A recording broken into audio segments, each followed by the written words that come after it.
So this is a depiction of Yggdrasil. This is the Norse tree of life. What's curious about this depiction is that there are roots at the bottom that we can assume are peering into other dimensions and being that sort of duct tape. But where's the tree? Well, it was somehow cut down because this is a mountain. Mercator called it the Rupes Nigra, was a 33-mile-wide black magnetic stone. So what's also curious about this drawing is that there's an ice wall around it. Now, first when I looked at this, I thought, oh, well, this is the Antarctic ice wall. But now it makes more sense that it's actually 17 miles wide of an icy mountain range, which goes all around Eden. So what are your thoughts, Santos? Yeah, I saw the vid and I thought it was really good. It's certainly good evidence, the ancient maps that that show those 4 islands, and how it was then consequently removed at a certain period. I think that was about 300 years ago. Is that right? Right. In the late 1600s, what they tell us is the late 1600s, basically removed. And we've shown that of the time they did a sort of horrible Photoshop where they took parts of Canada, Russia, and Greenland and just removed them. And what we were talking about in our last call, Santos, is you were providing lots of information how that time period, the late 1600s, is really when the globe deception started to ramp up. Yeah, because what they've done is they've put the science of materialism before the science of transcendence, or supernatural, or metaphysical, or what you would say spiritual science. Okay, so they put material effect science, pseudoscience, scientism, before the law of God. The law of God is truth and science, not falsity and pseudoscience. So we've turned our back on God by accepting theories of men. Look at all of them. The first theory that destroyed mankind, and where we can point to after the Renaissance where mankind went downhill, was the Copernican theory. Then 120 years later, the Newtonian theory. Then 100 years later, the Darwinian theory. Then 100 years later, the relativity Einsteinian theory. Then the Jesuits, Lemaitre, with the Big Bang theory. And that was from the Jesuits. Yes, you heard right. So there's 5 theories, and they've never been upgraded. Do you know anywhere where they've been upgraded to fact? We're not upgrading the theories, but we're actually trying to prove the opposite, which is the whole point of going to the north. Yeah, we're revisiting them, if anything. Yep. And so, yeah, and we're exposing them as false. They're all false. It's pseudoscience, and it's the science of demonology, okay?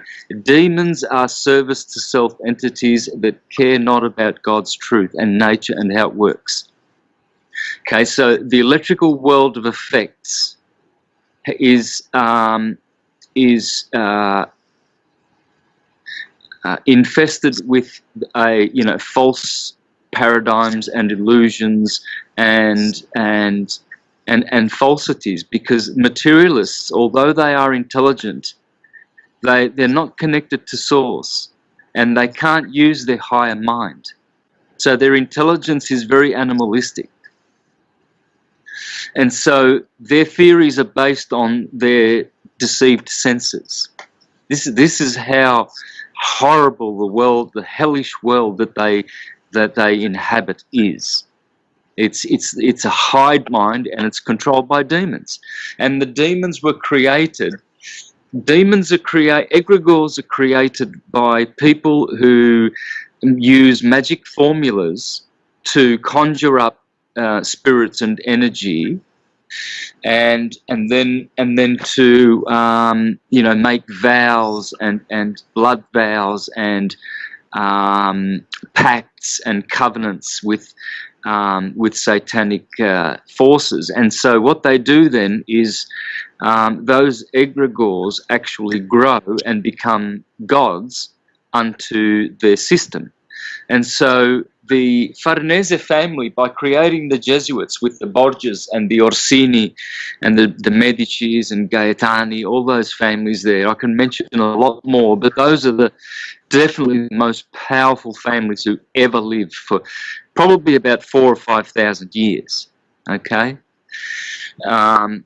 they created demons, demons of hell, and when they. Santos, my question would be, now that we're at the stage where we're awakening to this and we're figuring all this out, and where we're catching on to what's happened to us and what's been happening, what do you think is the solution, and where do you think it's heading? What is the climate of all of this? I mean, if we reveal all this truth, what is the climate? Because part of what we're trying to do is we've come to a point where we've thought, well, we've been protesting the flat earth and all these truths for so long now, but what is the end goal? And for us, going to the North Pole and finally proving that the Garden of Eden is there is hard evidence to show that, to put everything to bed, to expose these people. Do you think that is a good thing for us to be embarking on this journey to physically prove this? Yeah, of course it is. Yeah, absolutely. I would like your thoughts, Santos, on Mount Meru and magnetism, because obviously all magnetism on this realm, it all comes from the center. Can I share some slides with you? Is that possible? Yeah. Okay, I'll share my screen because I'll be able to explain a lot more what I'm trying to say. See, the sun, can you see my screen? Yes. Okay, so you see the spinal cord in the center of the body. It's called Meru Danda. Danda is D-A-N is Dan, Adam. This is another way of saying man, but Meru Danda is the spinal column. Okay, in the middle of it is the nerve, the spinal cord, which is 18 inches long in a man, 17 in a woman. So 18 is, well, that's the magic number, isn't it? The letter R, Ra. Okay, Meru Danda. So, and 18, okay, 18 inches is half of a yard, so 36 inches, and 360 is, well, if you're looking for the measuring stick that's in the temple of the soul of man, Solomon, it's that spinal cord, okay? And so Meru Danda, Mount Meru, that's where the magnetism is generated through that spinal cord, and so see this intertwining energy here. These are all realms that exist inside of this Adam or atom, this man who has an anatomy. So he's made of atomies, okay? And so he is Adamic because he is atomic. And in the heart, the green chakra with 12 petals, this is where you guys are talking about. This is the core this is Meru, Mount Meru here on Earth. Now, Earth is an anagram for heart. Okay, so when you look at the heart word, see, if you look at the spinal cord, how it spinal column, how it works, and it's called Meru Danda, you will understand that that spiraling energy going down from the red chakras at the bottom all the way up to the violets at the top. That's how the heavens are in our solar system. So in every ancient theology, once when all theologies were syncretic and syncretism was universal, this was the same as in Christian theology. The Gnostic Christians of Alexandria in the 2nd century, there was one called Origen, and he said man is also a solar system with a moon and a sun and 5 planets and 12 zodiac signs. Okay, so it's not alien to Christianity. Now, Christianity goes back way, way past the supposed historical Jesus. Okay, way past. It is ancient. I've exposed Christianity in ancient Egypt. Christianity is a theological science, and it's this science here about this, how the universe is. Man is the measure of the universe. This is how the universe is. And inside the body, you can see all these planes. They haven't exactly materialized as our solar system has, because it's more advanced. But there are planes in the body of man. Okay? And depending on which chakras are activated, man will be either more animalistic or more spiritual, depending on which chakras he's working through. And you see, because you can be living in the hellish planes down here. Here is survival, the ego, the lower ego. Here is the mental mind, the material mind, the animalistic mind. And here people create in the material world, and they have wars are produced down here. Whereas up here in the heart chakra, in the earth chakra, this is where the Garden of Eden is. Eden is Adam. Okay, the Garden of Adam is in his heart, the earth heart. So you are going to Mount Meru, the spinal column, the axis mundi of the cosmocrator in which you live. You are living inside of yourself, a stepped up God of you. So you are a stepped down God of the God you live inside of. Excellent. I would like to clear up that we are actually not those who are being drawn to the center and will take the journey either next year or in coming years. We're not actually going to be near Mount Meru, at least initially. And how I see it is there's a type of recentering that happens upon every level you pass in your ascensional process. So right now, on this earth, we are attracted to the center crater. Once we are on one of the 4 continents, in the center is Mount Meru. And in all of the ancient texts, Mount Meru is home of the immortal Siddhas and all of the gods. So this is, in my opinion, where we would go to next in this realm.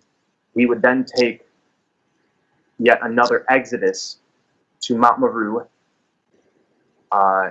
And once you basically transcend all of the levels of Mount Meru and reach Brahma's golden peak or golden castle, whatever you want to call it, that's when your incarnations start taking on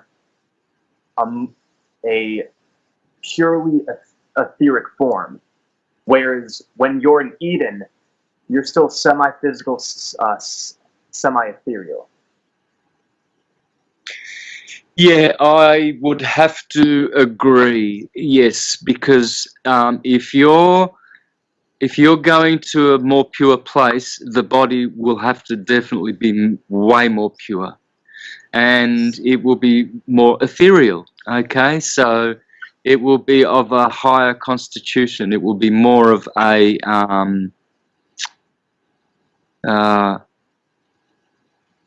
you know, a higher vibrating sonoluminescence. We are sonoluminescence. We are the same as God, you know.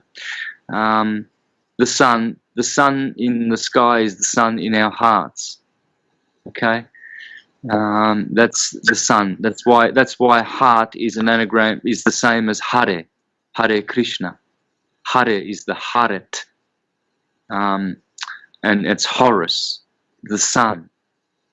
Leo, the you know, the lion of the tribe of Judah, is the heart, and that's where the sun is. And Igina discovered that the sun has a heartbeat at the same, and it beats the same at the same beat rate as our hearts.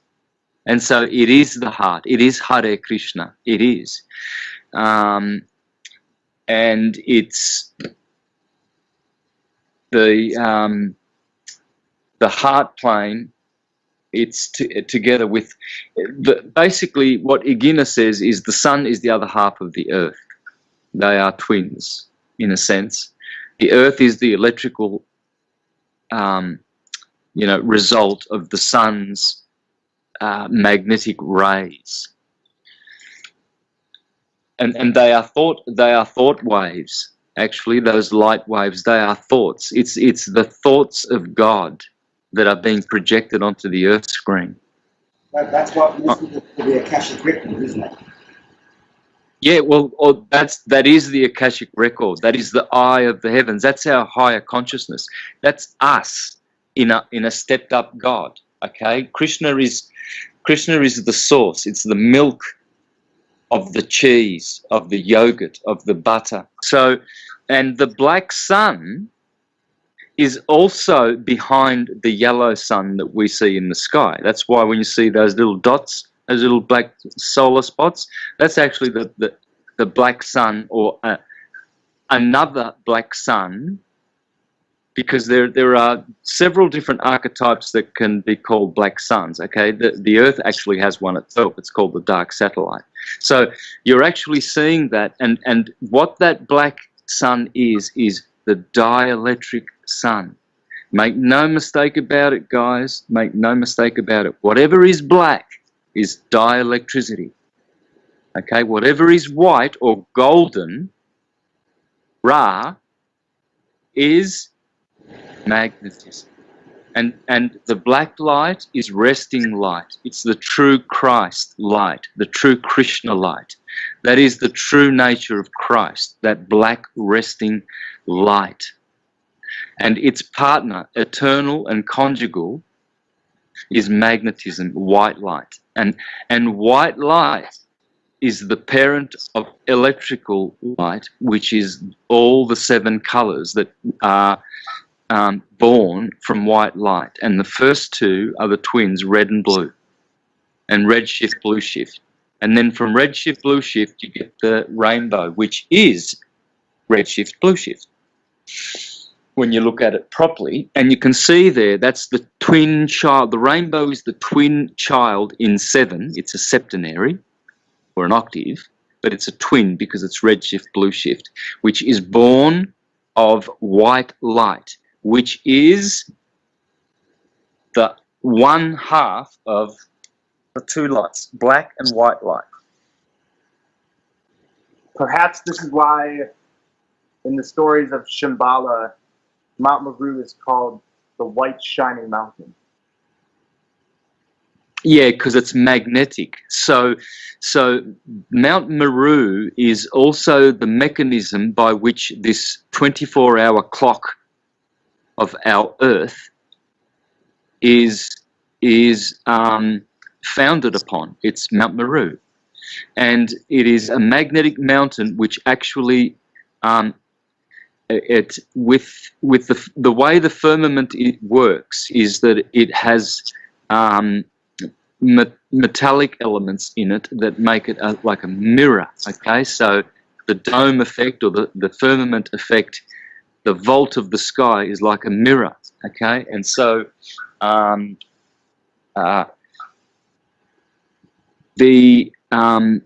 what is projecting the sun? The sun is basically has no physicality at all.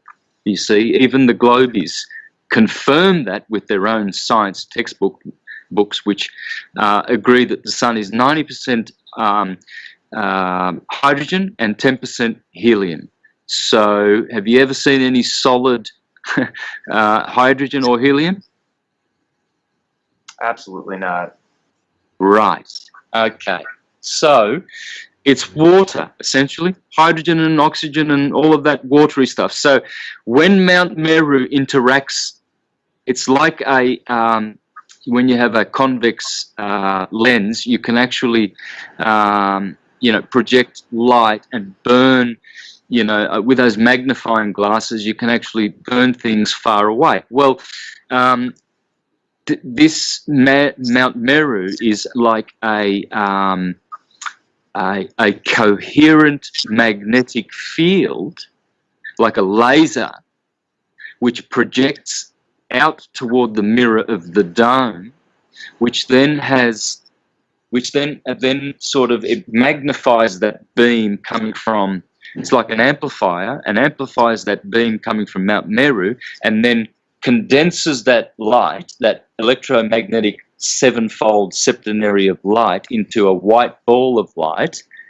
And so when you look at the Father and the Son and the Holy Spirit, the Lord, the Father, is the dome, the dominus, and the Son is actually the child of that dome, because it's an effect of the Son is an effect of the dome. Without the dome, it cannot work. And then the Holy Spirit is the magnetic, field, which then produces the screen of the earth, which is basically just, earth and water and gas. Okay, so it's funny how the globalists defend their spinning, rotating, wobbling, thrusting, orbiting ball, and it's actually supposedly it's orbiting around the sun at a Mach 88. That's 66,600 mile an hour. That's Mach 88, and it's just a sod of dirt. Can you imagine? I'm intrigued to hear your thoughts, because you briefly mentioned that there is another sun here on Earth. Is this the sun that's talked about in Eden? What do you mean, another sun? I'm just saying that the disk that we call sun, it is a threefold disk, more so than all the other planets. Even though the so-called planets like Jupiter, and they are just miniature suns, really, or types of suns, like the moon. The moon is the twin of the sun, and they have their own domes. They have their own spheres. This is why Pythagoras called them the music of the spheres. And then the materialist idiots think that Pythagoras was a glober, when he was not. all the Neoplatonists and all the ancient Greeks, Anaxagoras, Anaximenes, Anaximander, Solon, they were all flat earthers, all of them, and the Pythagoreans, vegetarians and flat earthers, all of them. And so, but they spoke about the music of the spheres, because what the universe is like an egg. It's in the shape of a 5:1 ratio egg. The magnetic ball that we live in is an egg, and it's concentric spheres. There are 10 of them, and the Earth is the horizontal plane intersecting all of them. Okay, so the sun has its own force field. It has its own torus, okay, and it is an impressive one. It's called master vortexia, That's what the name of it is in esoteric science. The master vortexia, because it is actually sweeping all the other planets around with it. They are captured. All of their torus fields are embedded in the sun's. This is why Tycho Brahe should not be included with Copernicus and Kepler, because Tycho Brahe, he was of the correct system. He understood that the sun had its own heliocentric mechanism as well. Even though it's a geocentric system, the sun is also causing the planets to be captured in its torus field, its vortex, and so all the planets have their cycles and epicycles as they go around the sun. Hence, in astrology, you talk about, you know, planets going retrograde. They're not going backwards. It's just that they have epicycles. And so, and these are all being caught up in the sun's massive ethereal, you know, the sun is the master of the ether that is the field that is turning over our heads daily, producing the magnetic tides in the oceans, producing the winds, the weather on the earth, producing the moods. The sun is the master of it, okay? And the moon is the dielectric symphony or orchestra conductor of it all. The moon is dielectric, and the sun is magnetic. That's it. The sun is an anode, and the moon is cathode. So how do we reconcile that with accounts of people who've gone, like Olaf Janssen and Admiral Byrd and various occult accounts of them talking about a sun in inner Earth, or hollow Earth, which is what we think is the crater continent of Eden at the North Pole. They all talk about a second sun, a smaller sun that is bronze in color, which is what we think is emitting the aurora borealis. So my question is, what are your thoughts on this sun that is well documented at the North Pole, the smaller sun that's revolving around Mount Meru? Yeah, okay. Well, the sun that's in the under the dome that we see, that is the heart, okay? This other sun is the pineal gland. The sun exalts in Aries. Aries is the cerebrum. Aries rules the pineal gland, okay? The pituitary gland is in the region of Taurus, the lower part of the skull, and the cerebellum, and it is the pituitary body. And so the moon exalts in Taurus. Sun exalts in Aries. So there is a sun in Aries. It's the pineal gland. And that is what they call the soul. See, most of the esoteric philosophers of history will tell you that the soul is in the third ventricle or the pineal gland or associated with the cerebrum or the medulla oblongata or the corpus callosum. They're always, not the medulla oblongata, I'll take that one out of that list. And there are many more to add in there. I can give you a list of all the philosophers of history who have spoken about the soul residing in the cranium. But we know that the soul is in the heart, because the heart and the soul go together, whereas the mind and the spirit have a different category altogether, and they are in the head. Okay, mind and spirit, whereas heart and soul is so that there are two suns. Now, the mind's vortex, the cerebrum's vortex, is the second biggest in the human body. The heart's is the biggest by far. And then I think the liver center or the solar plexus is the third biggest vortex. But that's another sun. Okay, so you've got the pineal gland sun and you've got the heart sun. Hence, the heart is called the soul, and the soul is Sol Invictus sun. So there are many suns and there are many planets. The body is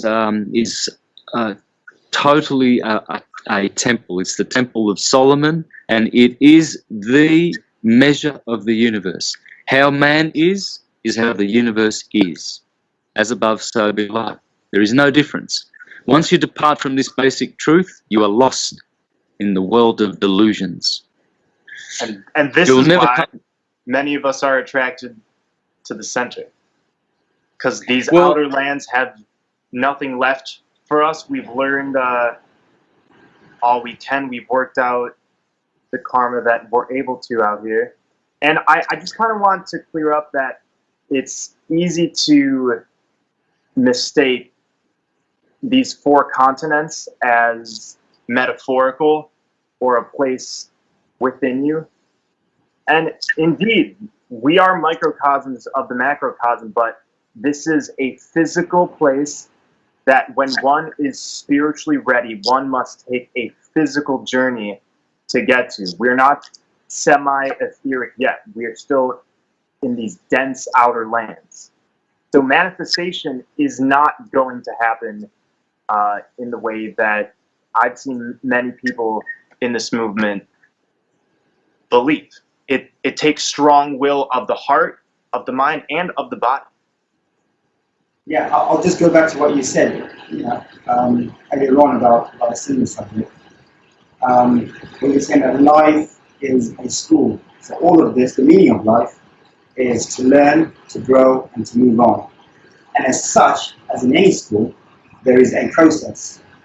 So while we're out in these lands, in these outer lands, we're here to learn about ourselves, we're here to grow, and once we've grown, we've got to take the next step to the next school, which is the Garden of Eden, which is why a lot of us who have reached a certain spiritual maturity are being drawn to the center, because we've learned everything we have to learn out there, like you said, and we're ready for the next challenge, or the next school of growth. And again, once you're there, you'll probably be in Eden for a few thousand years, however that works, and we will learn what we need to learn while we're there. And at some point, there'll be another exodus, just like the St. Durban, into Mount Meru and into the etheric realms. So I think there is a process that we follow. I think that process is repetitive. So once you get to the end of the school, you start again right at the bottom. And I think we all become archons. I think we've all been archons. I think it's necessary. And we have to find ourselves and find our way back home as the whole point of life. What's your thought on that, Santos? Beautiful. Yep.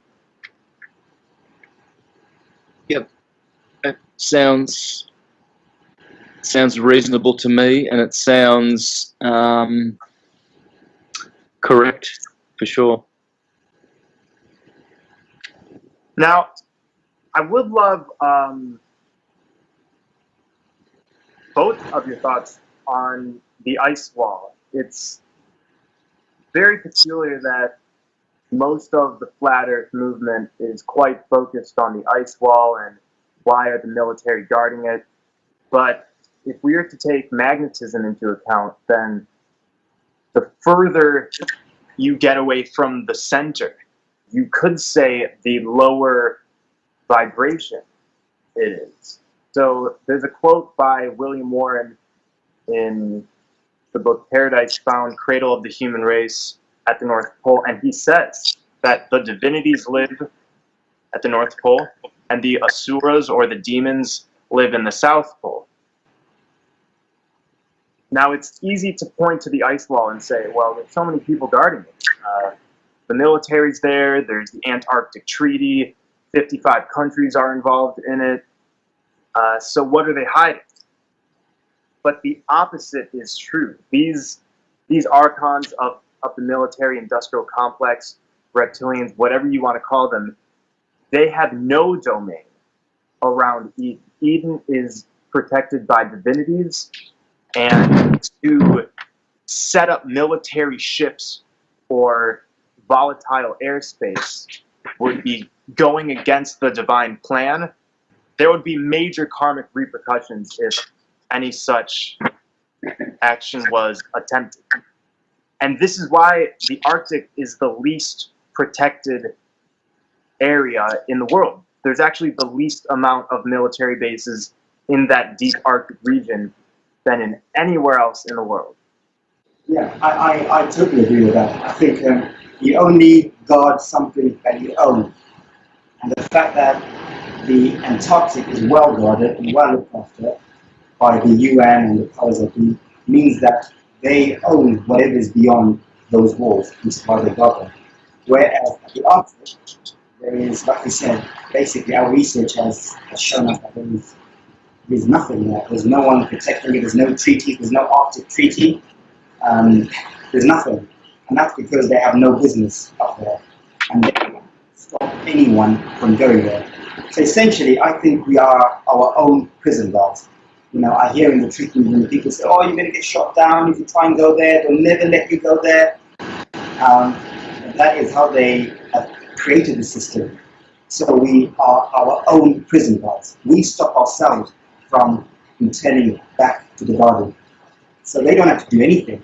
They have to just convince us that we're not worthy of going there, or there isn't anything there. Hence the whole, you know, we came from monkeys, or we were banished by God from the Garden of Eden, and only Jesus will come and save us. So they're trying to take power away from us. And I think as we're waking up and being called back home, these powers that be are going to try and draw as many people as they can out into the outer worlds, away from the center, because they're going to try and create a new paradigm out there as people are being shifted to the center. So I think there's going to be a split in reality, those who are going within and those who are seeking without.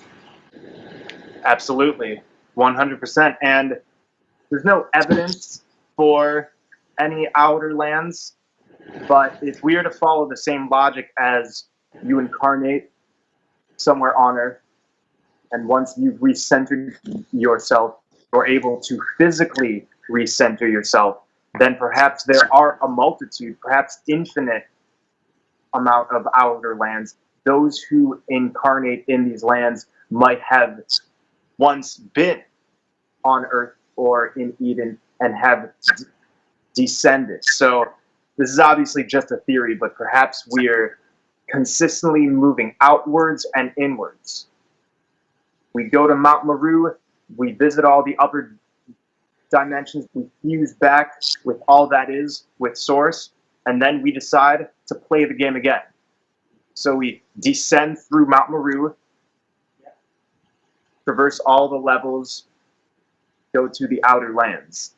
And perhaps it's just a game of consciousness. It's fun to create. It's fun to experiment with as many modes as we can, right? Because if God is truly infinite and doesn't see things as good or bad, then all type of creation would be the work of God. Now, that's not to say all type of creation is harmonious. Yep. I would have to agree with those thoughts. All is projected from the source creator, and in all of his expansions, he allows the different expansions of himself to create worlds according to their pleasure. And eventually, all those that should want to return to the source will find their way back. Some sooner, some later. Others probably will go beyond the point of no return, where they do not want to return to source. I don't know how that can be possible, but it's the same logic as you're a teenager and your father tells you, I want you off of drugs, off of alcohol, be a good student, and you get a rush from disobeying those orders. So it's sort of like disobeying the will of God is a rush. Yep. Yeah. Good analogy. And I think as well, we're at the cusp of going out of becoming a teenager and becoming a young adult. This is what we call shifting into a new age. This is where we are now. And there are some of us teens do not want to grow up. We want to stay as teenagers. And there's some of us who are saying, well, I'm ready to stop being a teenager now. I'm ready to be a young adult. And this is the friction that we're seeing in the world. So we're seeing people who are resisting the shift, who do not want to hear about any truth. They just want to carry on playing this game. It doesn't mean they're evil or they're bad. They just don't want to grow up yet. They're not mature yet. So there is this, this and eventually those who do decide to grow up will leave the nest, the home, and begin a new home elsewhere, where they're not restricted by the laws or restricted by those boundaries as a teenager, where you're a bit more free because you're mature enough to make your own decisions. Yes, and we're going to use the same analogy, which is what the Garden of Eden is, I guess. And this sort of leads to the topic of how it seems like spirituality is often left out of flat Earth, and flat Earth is simply seen as just another conspiracy one has to debunk. And you know, my appearance on Globebusters a few weeks ago was kind of telling, because the gist I was getting was, well, the Earth is flat, we can measure that, we can understand that, and that's all there is. But that's all there isn't. Flat Earth should be, like everything else, it should be a stepping stone into really taking back your own power. Anybody can be incredibly well-read on mythologies and sacred geometry and etc., etc. But if you're not actually incorporating that into true gnosis, into the wisdom of the soul, then what are we really doing? We're sort of chasing our tail in a similar way that these archons are, by flexing their muscles. You know, I'm well versed in science and evolution and history. Yeah, I agree with that. I agree. I think that is the confusion of this awakening, of this shift out of becoming a teenager, where, again, going back to your analogy, which is perfect. You know, when I remember when I was a teenager, I got to an age where I was about 18 years old, and I had to decide what to do with my life. It was a very confusing time for me. You know, what career do I want to go into? What do I want? Do I want to travel? Do I want to go to university? Do I want to start a career? So it's really confusing, and that's what's happening to us. And some figure it out quicker. You know, some get to 18 and they're like, I know exactly where I'm meant to go and exactly what I'm meant to do. They just mature quicker than others. Some don't figure it out until they're 30. They get to 30 years old and they're like, now I know where I'm meant to go.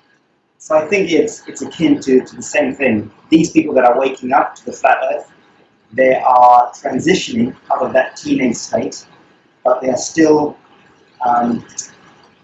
they've not yet reached that spiritual maturity to know what to do with it. I've got this information, I've come across this, but I don't know what to do with it. So I think that's the big transition of knowing what to do with it. Now that I have this and I know this, now what? What's the next step now? Bringing it back around, what's this Gladio told us? See, the center of a torus field is called a hyperboloid, rather. And actually, it's actually the same word as hyperbole, right? So, but the meaning of that word, let's see. See, this is the inverse of a sphere. So the only form that exists is this form, the torus field. That's it. And so Hyperbole is also quite similar to the word hyperborea. Exactly. Because bore, B-O-R, is exactly the same as bol, B-O-L, because R and L are the eternal interchangeables. right and left, red and blue. So Hyperborea is the hyperboloid, which is the hyperbolea, this word here, where you are going, which is in the center. And it's in this part here. This is where blue shift happens, and at the bottom is where red shift happens. So if the Earth is a disk like a ring magnet, the center is where blue shift is happening, and that is compression. But there's a compression happening here. See, as the waves converge and mediate, they have to feel pressure mediate. So they will be coming in here, the dielectric black light will be coming in here, and it will be causing a compression. Whereas at the other end, there will be a rarefaction. And rarefaction is redshift, compression is blue shift. So what you're doing is you're going to Hyperborea, or the hyperboloid center, where blue shift is happening, and blue shift is Krishna. Blue shift is the blue light of the Lord. I've seen this light. It's a beautiful baby blue. Now it's like a it's soft like that Skype blue there, the Skype button, that blue there, but it's a baby blue, but it's a beautiful blue. And it's Krishna's blue. That's the same color. If you pull up an image of Krishna, you'll find that he's always got that blue. Actually, let's have a look at this. And same with many other mythological figures. There it is. I've seen that blue. See, blue shift and red shift. Radharani is red shift, radiate, and in the Earth disk model, that would be Antarctica, where rarefaction is happening, and where you say the asuras are. See, the asuras. That's Ra. Wherever you see Ra, Asura, that's radiation. That's the god Ra, and Ra means evil in Hebrew. It means sun god in Egyptian, but in Hebrew, Ra means evil. So we're going in the right direction then. Yes, blue shift. You've got to go where blue shift is happening, compression. That's the Garden of Eden. It's interesting. Antarctic, ant is a prefix meaning opposed to. That's so right. If there are lands or cities near or around Antarctica, that would be energetically opposite of the Arctic. Yeah. Yep. And that was a correlation that you made, Santos, when you put the bowl, hyperbole. It's funny how the center or the crater continent is a crater, and the correlation between a crater and a bowl. Yes. That's the crater. That's what in that model that you made, and you put the cotton balls at the North Pole, and then you pulled it up. Yep. Right. Well, under there, where the 4 islands of Jambudweep are, well, that's see the center of this donut here. Yep. Yes. Yeah. So they've got red here at the top and blue at the bottom. Well, blue should be always on top. So what you're looking at, see that gyroscope? Yes. That's what an atom looks like. That's what a solar system looks like. That's what your body looks like. That disc there, that accretion disc, that's coming out of your heart horizontally. And this axis, that's your spinal column. You have a gyroscope keeping you standing up vertical all the time. Everything's a little gyroscope dynamo. See that? See what that's called? It's called a thorax. See Thor, the god Thor? Uh-huh. So Meru, that's in the middle, and then you've got this thorax. And how many bones in the thorax? 24 bones. Interesting. 33 levels. See, this is the Jacob's ladder. This is Meru. See, and what you're doing is when you go into the heart, you're going into the plane, which is, well, it's really the creative plane of Earth. It's where the heart's desires are. It's where your soul is. Your soul is in the earth. You see, soul is the spiritual counterpart of heart. Spirit is the spiritual counterpart of mind. So one is the master, one is the servant. When the servant serves the master well, then they are united. So if we go back up here, the center here, this tree, well, tree is just another way of saying Taurus. It's a Taurus. And that's what your torso is. You see, you come from a uterus, and the uterus looks like a Taurus. And then you have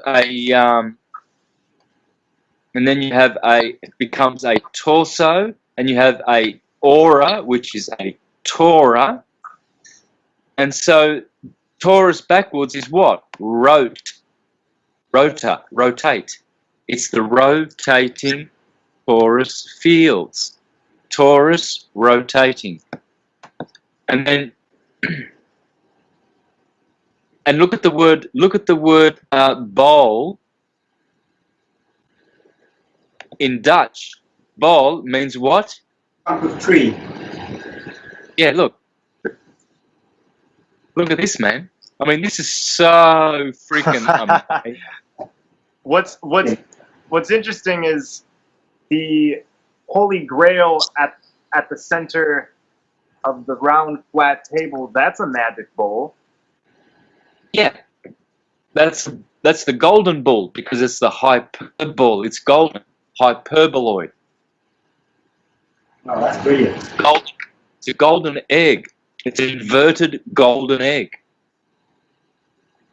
Santos, would you say that this crater continent at the center could possibly be as big as the land mass on this outer part of Earth, as within, so without? So if you folded out that bowl in the center, would it be fair to say that it's possibly just as big within Eden as it is outside? The which bowl? The crater continent, Eden. Oh, okay. I don't know. That looks pretty massive, doesn't it? It looks like it's... Oh, those islands are like massive, like continents. Yeah, because we're thinking that as within, so without. You know, we reckon if we folded out that crater and flattened it out, it would be the same size as all the continents on this part of Earth. But it looks a lot smaller because obviously it's a bowl, and we're looking at it from a different perspective, I guess. But once you're in there, it must be quite a big area. I mean, Admiral Byrd flew 1,700 miles before he was stopped, and he couldn't see the end of it. So that would tell you that it must be quite a big area in there. That's interesting, because his friend, a Tasmanian explorer, Sir Captain George Hubert Wilkins, he logged 5,000 miles beyond the South Pole. Wow. Yeah, he also did exploration, as did Admiral Byrd. They were friends.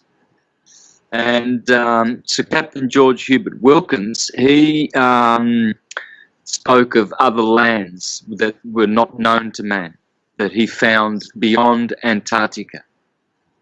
So, as you say, you know, there's possibly 8 gates that lead to the North Garden of Eden, and one of those islands is populated by humans, isn't it? Yes, Jambudvipa. Yes. Yeah. So that would be humans that have been accepted to live there. You know, otherwise the other inhabitants wouldn't let them.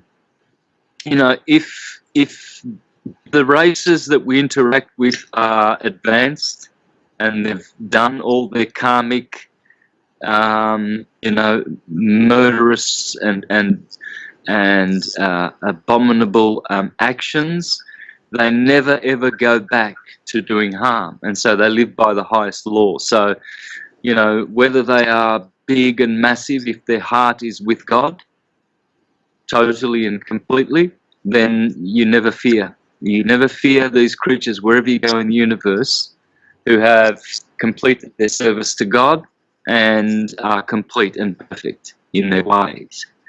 And that's essentially what we're doing. We are doing that. We're on the right-hand path, and we believe that purity and you know, sanctimonious living as much as possible, and the good way, the good road, is the way for us. We feel that, we know that. It's our intuition leads us. Whereas others are very comfortable with the left-hand path, and they believe that anything goes will save them. And so they will be saved, yes, but their salvation will be different to the one that we get if we purify our hearts.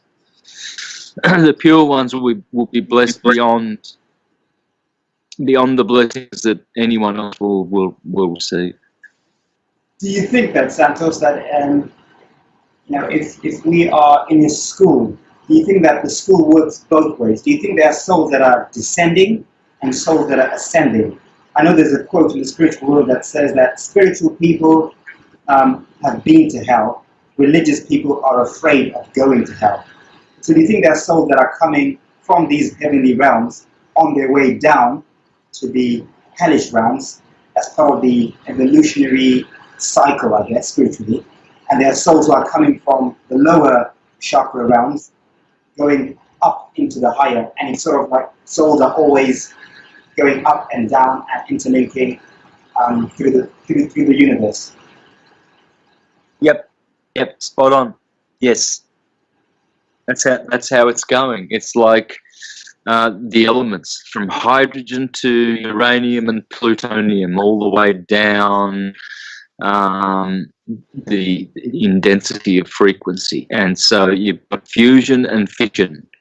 You've got the Elohim and Nephilim. The Elohim are going upward, yeah, and the Nephilim are falling downward.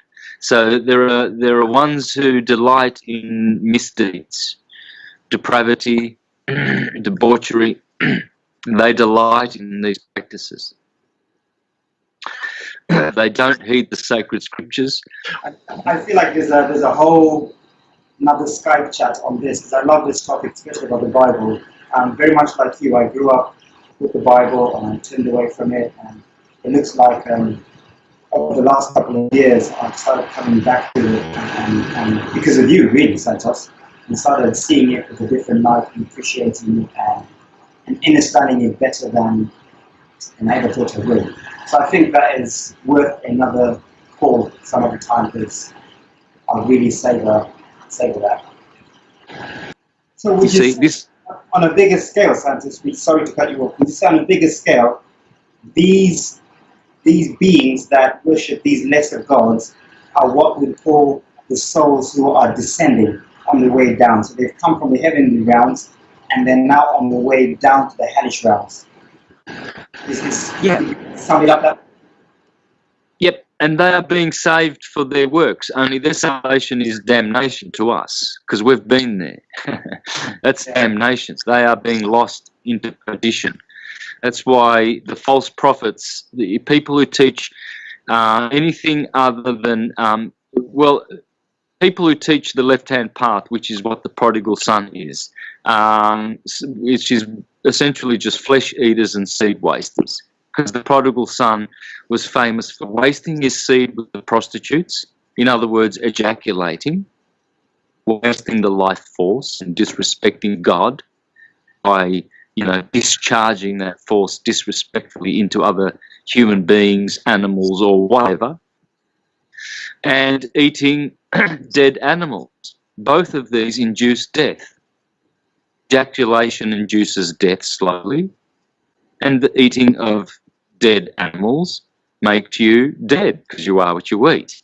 So this is the cult of death. The ejaculators, the seed wasters, and the swine eaters.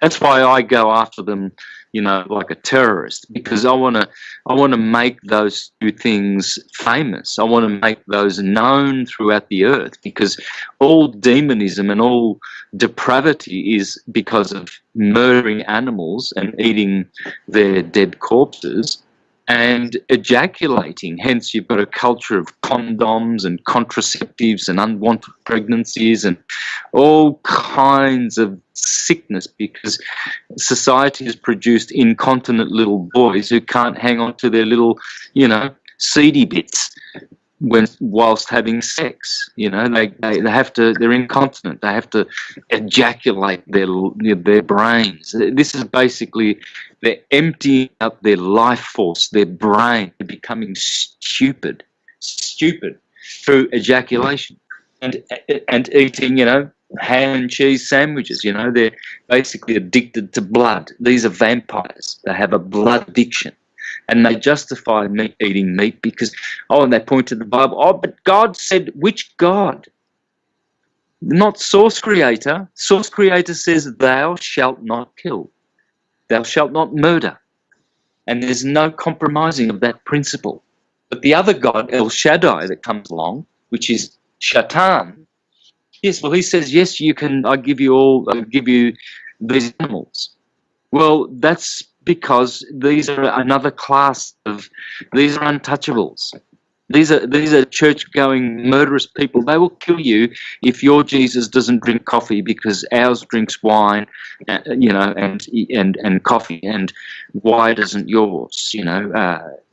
And this is the 30,000 different sects of corporate registered Christian churches.